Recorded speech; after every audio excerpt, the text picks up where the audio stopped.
Le plus dur dans cette recette, c'est de trouver l'assiette qui permet de dissimuler les shiitake. Pour conserver l'esprit de ce plat légèrement insolent, soustraire au regard les goûts. Pour le reste, faites confiance à Philippe Baranès. Il livre les secrets de son émulsion de rate, de la cuisson des shiitake et de la purée de cresson. Vous, quand vous allez manger, vous êtes obligé de plonger votre cuillère dans l'émulsion pour pouvoir aller chercher ce qu'il y a en dessous. On transgresse les règles classiques de la présentation des plats. Donc, visuellement, pas grand chose, mais tout est caché.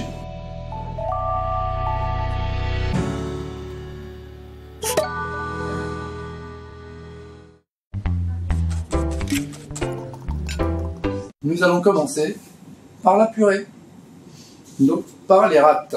Voilà, c'est une variété de pommes de terre qui a la chair ferme, qui a la particularité d'être un peu sucrée et d'avoir un petit goût de noisette, et donc qui est très intéressante dans les purées. Et bien c'est parti. Donc alors, première étape, on prend les patates, on va les laver un petit peu quand même, voilà, rapidement. Là, il devrait les vendre toutes propres déjà. Là, c'est pas le cas. Hein. Donc, on les passe sous l'eau.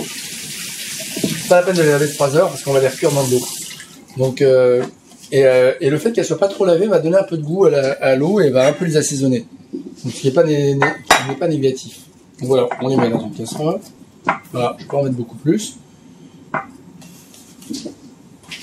On recouvre les pommes de terre d'eau.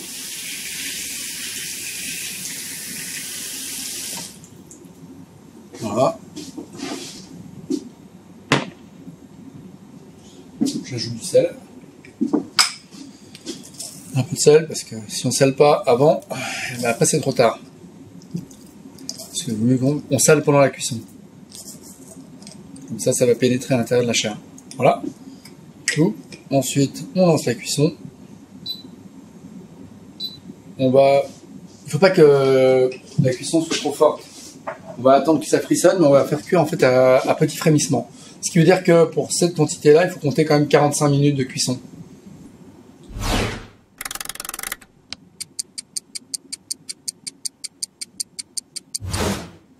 Alors pour ce plat, ce qui est très important, c'est de cuire lentement, doucement les patates, parce que sinon, elles vont absorber de l'eau, elles vont être cuites trop vite, et donc si elles absorbent de l'eau, après ça va faire une purée qui va être flotteuse, qui va être pas du tout intéressante. Et puis au niveau gustatif, en fait, il ne faut pas que l'eau pénètre trop dans les patates. Voilà, donc c'est pour ça qu'on cuit doucement. Et comme ça, elles vont développer leur goût, leur saveur, et qui vont être très importantes pour la réalisation de ce plat. Voilà. Alors, pendant que les patates sont en cuisson, on va en profiter pour faire un petit bouillon de légumes. Donc, on prend une casserole, on ajoute un peu d'eau dedans, hop, on va mettre un petit bouillon en cube de légumes. Et voilà, on va attendre que ça bout. Et dès que ça bout, c'est prêt. Et pendant ce temps-là, on va préparer le cresson. On va l'effeuiller. Super facile. Donc il faut l'effeuiller, il faut déjà l'ouvrir. Donc voilà, il est bien frais. Bon là il y en a beaucoup, on n'a peut-être pas besoin de tout prendre. Là on prend ça. Bon maintenant ce qu'on va faire c'est qu'on va effeuiller, donc on va retenir dans des feuilles que les petites, on va casser un peu les tiges, parce qu'en fait les tiges vont être dures à la cuisson, et elles vont être dures. Après il faut avoir des mixeurs très très puissants, sinon ça va ajouter de la fibre, pas très intéressant dans ce qu'on va faire. Voilà, donc hop, je sépare, je récupère que le feuillage. C'est un peu de temps, mais bon, ça change les choses.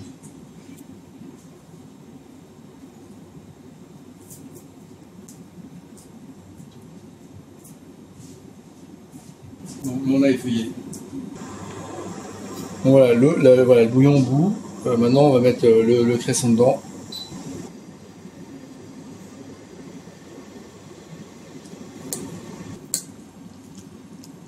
Voilà, le goût se développe là.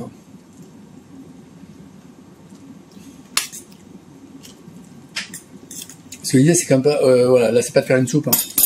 Donc, c'est juste de faire normalement, c'est de faire une petite purée avec le cresson. Donc, on le blanchit là comme ça dans un bouillon. On le récupère avec le bouillon. Et après, je broie, je mixe.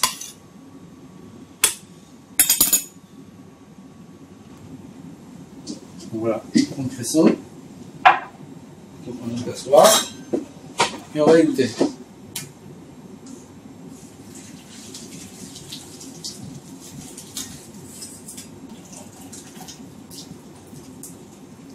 Voilà, donc là on a du cresson, bien. Voilà, donc maintenant on va pouvoir le mixer. Là on a un bouillon. Voilà. Donc là je transvase le cresson, égoutter.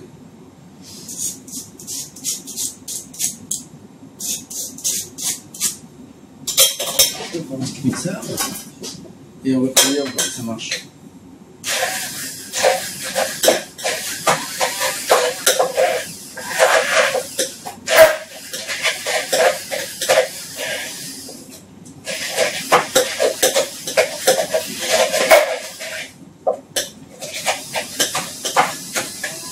Une petite pointe de bouillon, toute petite pointe, très peu, parce que c'est déjà pas mal.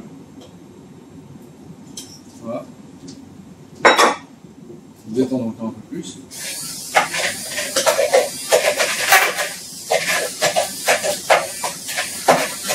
Voilà.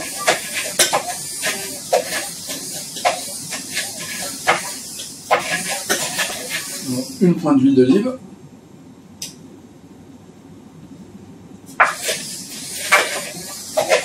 Et voilà.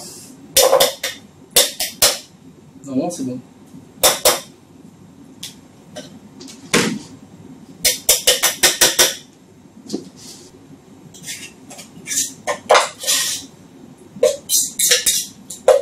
Ça va. On va vérifier l'assaisonnement. Voilà, alors cette purée de cresson va servir à tapisser l'assiette de dressage, le fond. Comme ça, ça va rajouter un peu d'astringence, un peu de piquant, un peu de au plat. Parce qu'après, on va rajouter donc, des champignons qui sont plutôt doux, et après de l'émulsion de pommes de terre aussi qui est très douce. Donc on rajoute un peu de piquant et on rajoute en plus un peu de couleur, du vert. Voilà. Donc idéalement, maintenant, ce qu'il faudrait faire, c'est juste que l'on maintienne ça au froid, on rebaisse en température. Donc pour pas que ça perde sa teinte, ouais, l'intérêt c'est de baisser la température assez rapidement. Il ne faut jamais oublier ce genre de choses. Voilà. Et là on peut le laisser de l'autre côté. Le cresson qu'on met dans ce plat, lui va servir à apporter un peu de piquant, au lieu d'un piquant végétal. Enfin, le poivre c'est végétal aussi, mais donc c'est pas un fruit, là c'est une herbe. Et donc ça va donner un peu de relief, un peu, parce que comme on est dans un plat très doux, voilà, ça va donner du relief au plat. Et de la couleur. Maintenant, si on n'a pas de cresson, on pourrait très bien essayer avec de l'oseille. Je pense que l'oseille ça va donner de l'acidité, puis c'est assez facile à en trouver aussi. Donc ça va apporter autre chose, une autre note au plat. Très intéressante aussi. Alors, les pommes de terre ont cuit comme ça pendant 45 minutes à petit bouillon. Donc on va faire un test de cuisson, on va voir si elles sont cuites ou pas. Et là c'est parfait, c'est magique. La pomme de terre est cuite. La pomme de terre, en gros elle est cuite quand tu piques ton couteau dedans. Quand elle est trop cuite, elle tombe tout de suite. Quand elle n'est pas trop cuite, elle reste comme ça dans le couteau. Donc là, ça te donne une indication quand même de la cuisson. Tu vois, on peut le prendre sur n'importe laquelle. On va voir ça. Même avec le poids, elle reste. Et pourtant, ça rentre bien, la lame rentre bien à l'intérieur. Donc voilà. Donc là, c'est une bonne indication sur la cuisson de la pomme de terre. Donc on peut l'arrêter. Et on va les goûter. Donc, maintenant, voilà. La difficulté de la recette, elle va consister dans le fait qu'il faut faire tout à chaud. Ça ne se travaille pas à froid.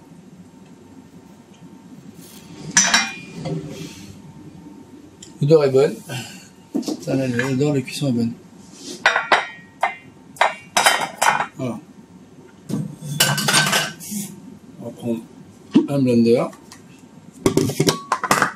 Et là maintenant on va prendre les pommes de terre. Alors à chaud c'est pas très agréable. Donc on épluche les pommes de terre à chaud pour une raison très simple. C'est que si on ne le fait pas, la purée, c'est une question de température. Si la pomme de terre refroidit, la purée est morte. on peut l'acheter. Elle va corder, c'est-à-dire qu'elle va devenir élastique. Alors que là, si on les fait toujours à chaud, eh ben, il n'y aura pas de problème. La purée n'aura pas une texture élastique, elle sera bien. Voilà. Et si on épluchait les pommes de terre avant de les cuire, elles se gorgeraient trop d'eau. Et après, bon, ça serait pas très, gustativement, ce serait pas bon. Là, voilà, je les gratte un petit peu pour enlever les yeux, les petits trucs comme ça, parce que pour avoir un plat joli, il faut qu'il soit assez blanc, celui-là. Donc il faut virer tout ce qui est les petits yeux de pommes de terre, mais on les vire qu'après la cuisson. Voilà. Hop. Et c'est ce qu'il va faire. Voilà, hop. Les patates sont épluchées, on les a mis dans le robot. Maintenant, il faut vite faire chauffer le lait. Parce que il faut que ce soit chaud sur chaud. Sinon, ça va corder. Et si ça corde, c'est raté. Ouais, c'est l'expression qu'on dit pour la purée. Une purée, ça corde.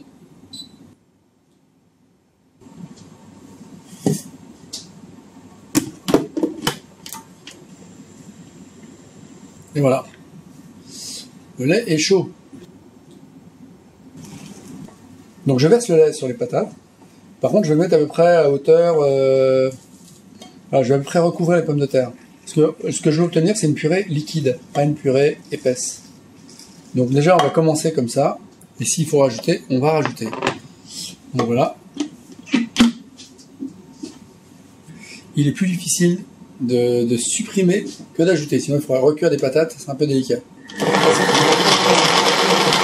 c'est parti.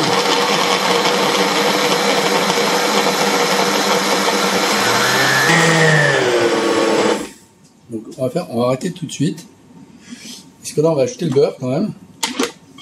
Et là, je vois que déjà, on a la texture qui est pratiquement parfaite. Allez. Hop, ça coule déjà comme un petit ruban. Et là, c'est pas encore assez, mais on va arriver mieux tout à l'heure. Donc vraiment, on ajoute du beurre. Bon, le beurre, lui, au contraire, on va l'ajouter froid pour qu'il émulsionne mieux le produit. Justement, ça va l'aérer encore plus.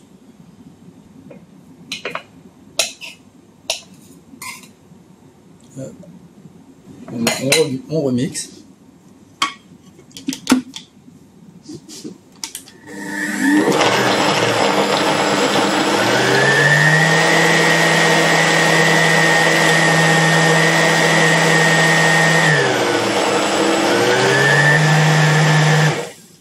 On va vérifier. Voilà. Là, on commence à avoir une consistance qui est pas mal. Voilà. Voilà ce qu'on appelle un ruban. On commence à l'avoir. Et là, elle n'est pas du tout élastique. Elle est vraiment très bien. Donc là, elle est finie. Donc, ces purées, comme vous pouvez le constater, on l'a travaillé au blender. Parce que le blender est nécessaire pour obtenir une purée très lisse et presque liquide. Voilà. Parce qu'on va la travailler au siphon. Au siphon, on n'est pas du tout... L'objet du siphon, c'est justement d'apporter du gaz carbonique à l'intérieur qui va donner de la souplesse et qui va donner qui va aérer la purée. Qui va en faire quelque chose de très très léger. Et alors que, donc l'objectif, c'est nous, à la base, de la rendre presque liquide. Voilà. Pas se tromper sur la texture. Voilà.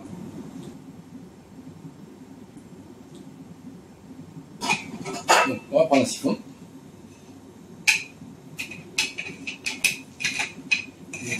Voilà.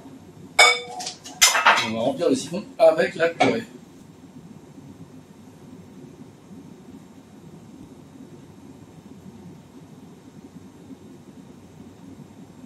Ah oui, chose aussi importante que j'ai pas dit, il faut juste qu'on ne remplisse pas jusqu'au bord le siphon, il faut les 3/4 plein.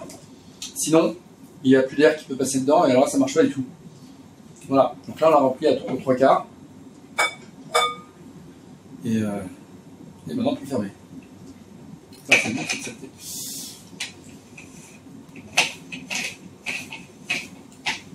Et voilà. Donc maintenant on peut mettre le gaz. Hein.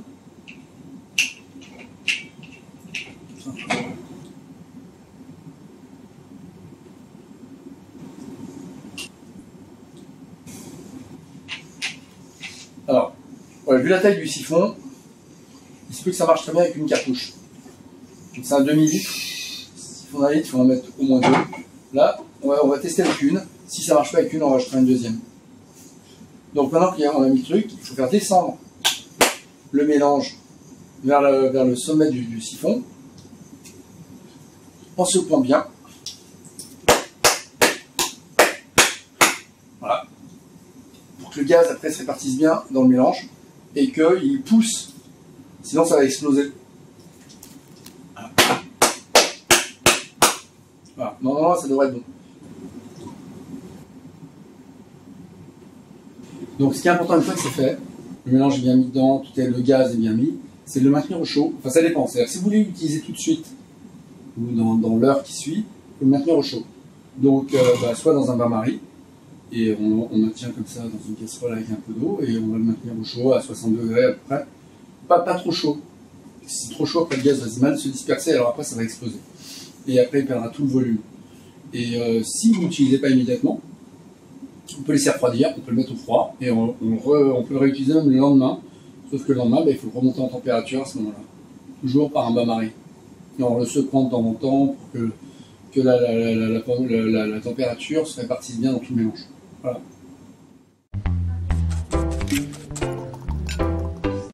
Donc on va attaquer les pleurotes, qui sont des champignons. On les coupe. On va les couper en lamelles comme ça. Hop. Voilà, c'est rapide. Et on va les faire revenir à la poêle.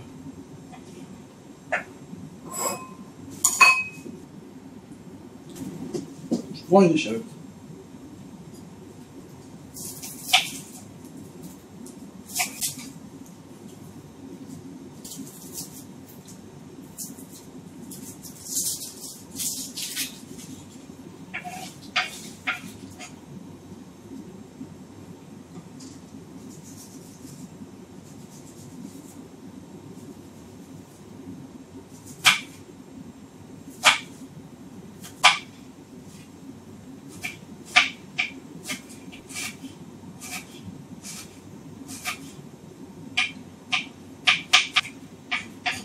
Voilà.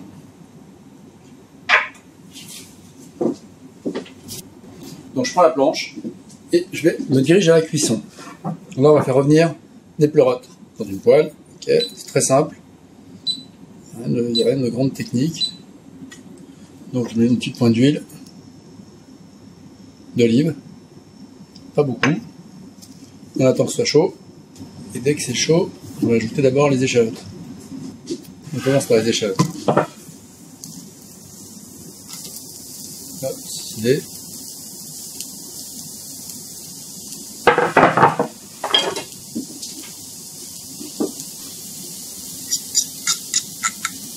Alors, inutile de les faire cramer. Le but c'est juste de les faire un tout petit peu revenir, ça donne un peu de goût. Et ça va donner un peu de sucrosité aux champignons, pleurotes. Voilà. Donc on passe même la température. Voilà. Et là j'ajoute les pleurotes.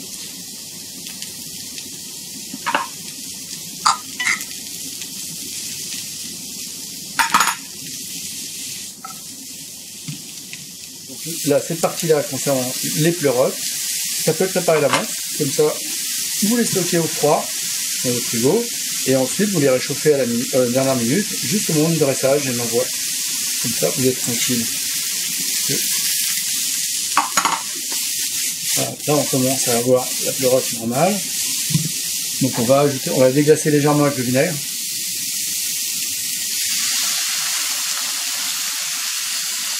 Voilà, de noix.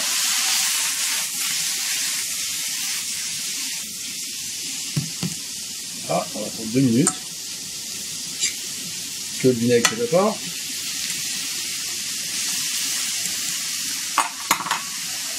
On va commencer à assaisonner.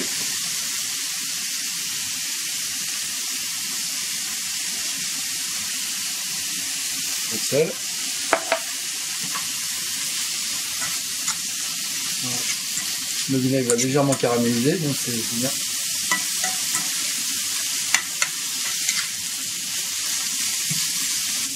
Et maintenant, on va crémer. On va crémer légèrement. Pas légèrement, voilà. Et on laisse juste remuer quelques minutes. Et après, c'est bon. Avec l'assaisonnement, s'il faut corriger.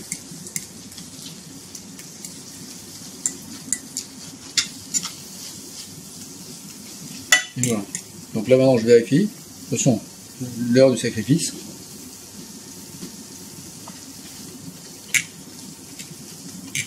Voilà, pas mal. Encore une petite pointe de sel, mais c'est très bien. Et voilà. Et ça c'est prêt.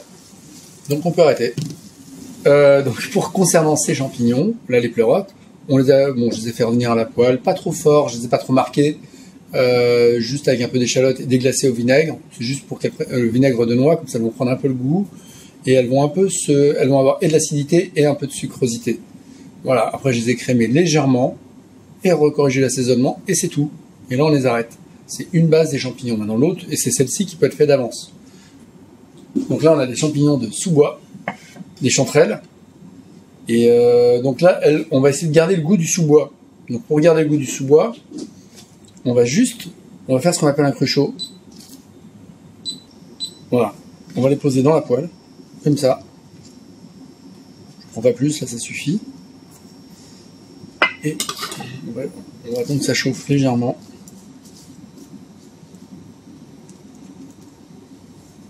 Voilà, ça chauffe.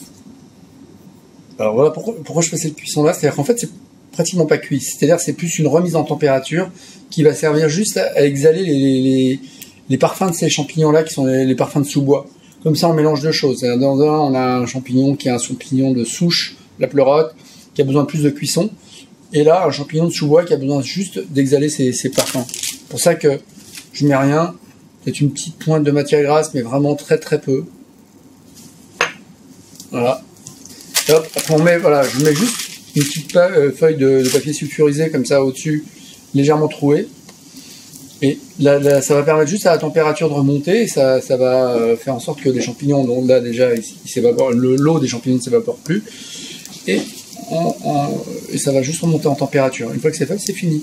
Il n'y a pas besoin de les cuire. C'est juste qu'ils soient chauds de l'intérieur. Et ça va sentir beaucoup plus le sous-bois. Une cuisson trop prolongée, elle enlèverait une partie du goût. Voilà, là on attend que ça crépite. Et après, je veux pas qu'ils réduisent trop, pas de perte de volume. Ça, je les mélange même avec les doigts. Et je les assaisonne pas. Voilà. Et là, c'est cuit dans une seconde. Voilà, ça crépite. On peut dire que c'est prêt. Bah, le papier comme ça, il y a une petite cheminée pour faire partir un peu tout ce qui est fumé à l'intérieur, mais c'est comme si on avait un couvercle qui les protégeait de l'intérieur et qui fait que la chaleur ne se perd pas, comme ça il ne sèche pas par-dessous. Donc là, la chaleur se rediffuse mieux dans les champignons et plus vite. Plus vite, elle va à cœur et on n'a pas besoin de les cuire. Comme ça, je les ai chauds sans trop les cuire. Et la preuve, l'avantage, c'est qu'ils gardent leur volume. Donc là, je peux arrêter. Voilà, j'ai pas perdu de volume et le champignon est chaud.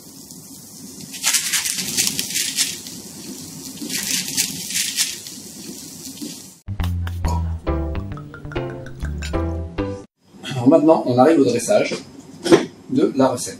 Donc on va prendre l'assiette, que voici, et on va ajouter, pour commencer, au fond, la fameuse purée de cresson. On prend un pinceau et on badigeonne le fond de l'assiette. Comme ça. C'est pas forcément hyper joli, pas trop tard non plus.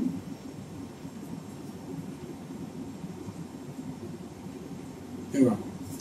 Maintenant, on prend les champignons, la première version, les pleurotes, on les dispose dessus. Voilà. Maintenant, on ajoute quelques champignons, quelques chanterelles.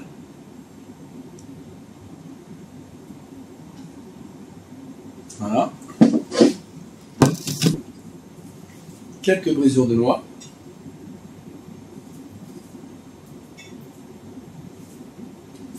Et on remet une petite touche de vinaigre.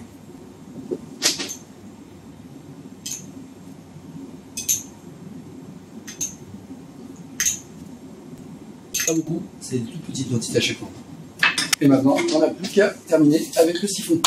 Donc déjà, il faut bien le remuer comme ça, de bas en haut, enfin de haut en bas, pour bien répartir le gaz. Maintenant, une fois que c'est fait, on fait un petit test. Vous prenez un petit siphon à côté et vous vérifiez que ça marche. Là, ça marche. Et on y va.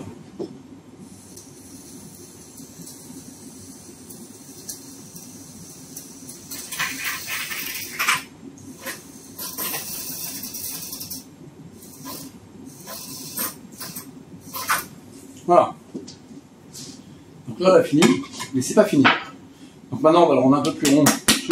Donc voilà, je tape un peu par en dessous. Ça, je tapote. Ça répartit mieux la purée. Avec mon assiette. L'émulsion se répartit beaucoup mieux. Et ça fait un truc un peu plus chic. Voilà. Et on peut rajouter une petite touche de sel à la fin de ce truc-là.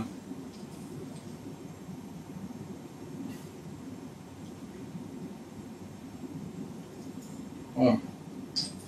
Oui, donc pour éviter d'avoir des petites lamelles comme ça, de petites rainures et avoir quelque chose de complètement lisse, là il faut changer la tête du siphon et passer avec une tête de siphon lisse. Donc là, alors comme ça, en présentation, il est très simple et très sobre, en fait il n'y a pas grand chose. Mais effectivement, l'idée c'est de découvrir déjà par un jeu de texture, par le fait qu'on est dans une émulsion de pommes de terre, quelque chose de très léger, une sensation qui est un peu régressive, qui rapproche de l'enfance, et ça nous permet d'aller chercher les choses qui sont cachées, qui sont au fond. Donc il y a quelque chose de c'est un peu plus intelligent que ça n'en a l'air. Voilà.